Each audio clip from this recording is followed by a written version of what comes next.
when I say vaping is illegal, it is the first connotation is that the consuming vape is illegal, but it's not. It's only illegal to sell if you own a shop, or it's only illegal to produce if you own a factory. You can't do that because it's not subject to taxation or so on, and that's the tricky part. Hello, world. Welcome to the Vaping Unplugged podcast. Everything you need to know about vaping and tobacco harm reduction. Hello, everyone. My name is Liza. I'm WVA's community manager, and you're listening to the podcast Vaping Unplugged. You can listen to our podcast on Amazon Music, Spotify, Apple Podcasts, or everywhere where you get your podcasts. As you already know, we're discussing vaping policies globally. And today we will be discussing vaping in Turkey, especially because it's summer and probably many people are traveling around, and Turkey is a very interesting destination. We have invited a very special guest, Cagin Eroglu from Turkish Vapers Alliance. They're also our partner organization, and Cagin will tell us all about what's happening in Turkey. First of all, thank you so much for making it to the podcast today. Yeah, thank you for inviting me. Absolutely, it's our pleasure.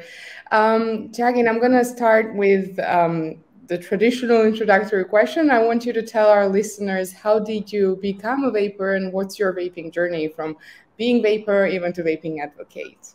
Yeah, sure. So first of all, vaping right now is illegal in Turkey. I should disclose that information to make much more sense what I'm going to say throughout this podcast. It's illegal to trade it, and it's illegal to produce it and sell it. However, it's not necessarily illegal to consume it. And that's why many Turkish citizens are seeking for safer alternatives when it comes to smoking habits here in Turkey, because smoking rates here in Turkey is really high, and that's why vaping has become a safer alternative for many Turkish citizens throughout the last years. And I am one of those who try to look for safer alternatives when especially smoking traditional tobacco such as cigarettes and hookahs are some habits for me, were some habits for me, to be honest, because it's all about the atmosphere, it's all about your social network and so on. And you just happen to start smoking in your early, in any times of your lifetime. And when you start smoking traditional tobacco, vaping seems much more healthier in many ways. And it is important to say that even though it's illegal, it has been a bubble here in Turkey, and it was available for many Turkish citizens who are going abroad back then. I'm trying to say like in 5 or 6 years before. So when you go outside in Turkey, here in Turkey, when you go to Europe, for example, you see people vaping, and you ask the question, why can't I vape in Turkey? When can't I buy a device that produces the same amount of nicotine than I'm going to have from my shisha, from my hookah, and have a much safer and much healthier life? And when you ask this question, vaping seems a great alternative for you, especially if you were a cigarette smoker or a hookah smoker before. And as I said, I was before. And when I encountered vaping in Europe, it seems like an option to me, and I just started doing so. But as I try to say, it's not about me at all. It's about all the Turkish citizens who need to access the safer alternatives. And the fact that it's been illegal to trade and sell vape products and all the alternative tobacco products such as snuses and so on, it makes less sense for them to be illegal at any sense, and you have to do something about it. And when we started our campaign for vaping here in Turkey, it necessarily focused on the legalization of trading here in Turkey, and that's the journey. All I can say. Mm-hmm. I think you partially covered my next question, and you kind of reviewed the background, the policies in Turkey regarding vaping. It's quite restrictive because, as far as I understand, you cannot sell or buy these products, but at the same time, if you consume them, that's not illegal, right? So But at the same time, Turkey is the country that is a destination for many people. I think you guys had up to more than 4 million tourists in Yeah. 2023. And I would assume a lot of them are vapors. And I'd like to ask you, because importation is also banned, right? But it's for personal use, for commercial use. So what's the situation if I were to travel to Turkey, for instance? How safe it would be to bring a vape? Am I allowed or not? Yeah, I mean, it will be total safe for that sense because there is no regulation whatsoever regarding that. That's the funny part. When I say vaping is illegal, it is the first connotation is that the consuming vape is illegal, but it's not. It's only illegal to sell if you own a shop, or it's only illegal to produce if you own a factory. You can't do that because it's not subject to taxation or so on, and that's the tricky part. The government is not even taxing it. It's just making no regulation. And as far as I'm concerned, it's out of pure ignorance. It's out of not knowing the health benefits of vaping or snuses, and they are not regulating it whatsoever. And it is funny because since the early days of the Erdogan administration back in early 2000s, there has been an ongoing war on cigarettes. I mean, Erdogan personally hates cigarette consumption. Like, it's not a political decision. He just personally hates it. And after that, there comes lots of legislation regarding the cigarette consumption here in Turkey. And there is an ongoing fight, I can say that. And they tried to lower the population amount who has been smoking cigarettes throughout the early 2000s. But it's not working. And what we are trying to establish here in Turkish Vapers Alliance is that we try to campaign for the fact that the Erdogan's policies targeting only cigarettes but not promoting any safer alternatives is not working at all. And the fact that vaping has been popular for the sense that many people consume it, and as you said, many tourists also consume it. And when you go out in the street in Ankara, in Istanbul, in Izmir, you can see many vapors. But the saddest part is that it's not regulated, and you just don't know the product that you are using. I mean, there are lots of smuggling activities regarding many consuming products here in Turkey. That includes vapes and alcohol and cigarettes as well. So the saddest part is that many people use it, but they still not regulated in order to make it much more safer to consume it after all. Yeah, so that was my next question, because whenever there is this kind of restrictive approach or prohibition, it doesn't mean necessarily that the products will disappear from the market, right? It's quite vice versa. These kind of policies push products to the black market, and they often get riskier and pricier for consumers, and it's very, very counterproductive. So would you say that's the case in Turkey too? You mentioned that there's a lot of smuggling. Is there illicit trade? Yeah, precisely. I mean, lots of illicit trade. Like there are even shops that you can buy illicit products here in Turkey. Like, actual shops only sells illicit products, and there is a great market for online availability of smuggled products. And smuggling here in Turkey is like has become the norm of the trade when you want to buy. Quotation mark, illegal products. So the smuggling has been a real issue, and it is not working for Turkish economy. It's not working for the benefit of Turkish citizens who are paying their taxes. It just doesn't make any sense, because it's a, I mean, when we talk about vaping, it's a safer alternative for cigarette consumption, and you are fighting with the high cigarette consumption rate here in Turkey. However, only alternative for Turkish citizens to reach this safer alternative is to buy them from the smugglers, which doesn't make any sense at all. So there is high rates of smuggling here in Turkey, and you can even buy products as a tourist. I mean, in the touristic areas, they just sell it on the regular markets that sell alcohol or anything. So you can find it, but they are smuggled products, and they don't have any authenticity in them. So it can be fake, or it can be not. So you just don't know. That's the major issue here. And the saddest thing is that the government can make profit after it. I mean, if they tax it proportionately, they can make profit, but they just even put a blind eye for that as well. Like they just don't regulate it out of pure ignorance. It doesn't make any sense, and there isn't any explanation for this sort of policies but to promote smuggling activities here in Turkey. Thank you. And I just want to move on to that topic actually about policymakers and what do they actually think about vaping. Because just to sum up, so we understand there are high smoking rates in Turkey, and those smoking rates is about 31% or 30% per my research, and it hasn't been shifting down for a while now. So this prohibitionist approach is not working, and at the same time cigarettes are allowed but vapes and other nicotine alternatives are not allowed, as far as I understand.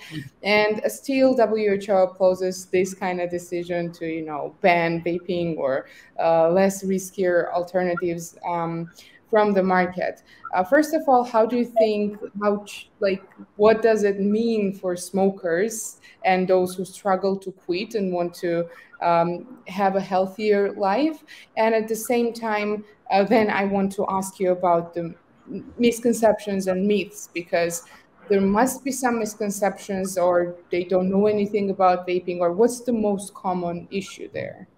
Yeah, sure. So for a fun fact, one of the campaigns that Erdogan has started for anti-cigarette consumption here in Turkey, it's a hotline that you can call and ask for advice to quit smoking. So they just published the amount of people who actually called the hotline, and they claim that they quit smoking, and it's around 100,000 or something, which means nothing when you compare to the Turkish population. Because I can barely say that more than 100,000 citizens here in Turkey just start smoking every year. So for the last 10 years, when they say 100,000 people call the hotline and actually quit smoking, it means nothing after all. So they just failed. So we have to put that fact in our pocket when we talk about the policies that don't work here in Turkey, because they don't promote any safer alternatives. They just say that cigarette is bad for your health, cigarette is bad for your lungs and so on, but it is not enough to quit cigarette consumption after all. From the harm reduction perspective, you should say something regarding to the damages of the products other than the nicotine in that contains a cigarette per packages. And if you don't put any safer alternatives for that, it just doesn't work after all. So that's the part that their policies doesn't work. And on the other hand, there are great amounts of people here in Turkey who lobby against vaping or any other harm reduction products. So there are medicine people who are actually taking their time to fight vaping, although it's being illegal at any sense, and they are just doing their lobby work to make it even impossible to vaping to become legal in the near future. And there are lots of medicine people who are in this field that lobbying against e-cigarettes, and it is not so hard to understand their motives after all, because like there are all the people who work in the same network and same work for the same purposes. But after all, many medicine people can go out in the national media and say that, okay, cigarette is bad, but vaping is also bad. But the harm reduction activists such as Turkish Vapers Alliance, we just can't go on the Turkish media and say that, okay, cigarette is bad, but vaping is a safer alternative, because it should be it will be targeted by prosecution when you promote any other nicotine device. Any nicotine device that also contains cigarettes as well. So you can say cigarette is bad, but you can't say vaping is a safer alternative in the Turkish media. But many medicine lobbyists do say that, and that creates lots of myths regarding vaping consumption here in Turkey. And there is lots of ongoing debates regarding the myths that you guys also covered throughout your campaign, and we are fighting rapidly to bust all the myths regarding. I mean, there are lots of nonsenses regarding vaping myths here in Turkey. Both contains the financialities and also health benefits of it, and that's because all the medicine people are online, are on the media, and talking about the bad aspects of the vaping 24/7. Just to ask you the final question about it, what's the most outrageous myth that you have heard maybe in Turkey? It's interesting because we're always comparing between the countries. What is the most silly or the outrageous misconception that you can hear? I mean, the most silly one is that the fact that vapes do explode. I mean, many Turkish citizens now believe that when you smoke, when you vape for a while, it will explode eventually. And there is literally no case of evidence that any vape has exploded here in Turkey. And I don't know the origin of that myth, but many people believe that. Many people believe that when they see someone vaping, they will say that, oh, but it will explode eventually. I mean, it doesn't make any sense. And also there is this thing with the watered lungs, you know, because they believe that it contains some water or anything, and it will put on your lungs and you will become watered in your lungs, which doesn't make any sense as well. I mean, none of the myths regarding popular myths that has been pushed by the medicine lobbyists does not make any sense. But because the fact that they are scary, I mean, I don't want a product that I put to my mouth to explode. So they are scary, and that scares many people, and it prevents them to seek for safer alternatives, and it makes them handcuffed in that situation. Thank you. And I'm moving to the last part of the interview. So my first question would be, do you think there is hope for vaping in Turkey in the nearest future? And the second one, since we know that fight for vaping is global and there is a vaping community that is an international community, and it's very important to stand for vaping, not only in your country, but everywhere. What would be your message to the vaping community globally? So I do have hope for Turkey in the near future because it's all about the reason. I mean, vape makes much more reason when you compare to cigarette consumption. And what we do here in our organization, we just put some reasons behind why people should switch to vaping, and because it's safer and it contains many benefits regarding the cigarette consumption. And what I have hope is the fact that many Turkish citizens here in Turkey do smoke cigarettes, and that will create eventually a need to safer alternatives, because the ongoing policies of the Erdogan government is not working for people to quit smoking, and they will eventually see that doesn't work, and they will eventually see our campaign, and when we promote safer alternatives, they will see that it's not the dead end when you become a smoker, and there are other alternatives that you can both enjoy and be much more healthy. And for the global vapor community, I mean, we feel their support here in our work in Turkey, and that's really valuable for our work. And we see people struggling, and we see people doing it. And when we see global vapors achieving some legislations, achieving and doing a successful campaign, it just gives us motives, and it just gives us a reason to fight and reason to continue our ongoing struggle here in Turkey. And that's why I want to say it for the global vaping community. So we thank you for your efforts for making vape a visible, safer alternative for cigarette consumption. And we do appreciate all the works has been going on globally. And we hope for ourselves to catch up with you guys in order to legislation purposes, and hopefully see a Turkey that respects the safer alternatives. Thank you so much, and keep up the great work, guys. I hope that in Turkey the restrictions will be eased at some point, and it's not going to be so challenging for smokers to quit through safer alternatives. Thank you very much again for your time today. I thank you. Thank you for inviting me. Absolutely, it's our pleasure. I would like to thank everyone for watching us, and also I would like to encourage you to sign up for the World Vapers Alliance, follow our activities, also follow the activities of Turkish Vapers Alliance and learn more about what's going on in Turkey and globally, of course. And of course, stay tuned for the next episode.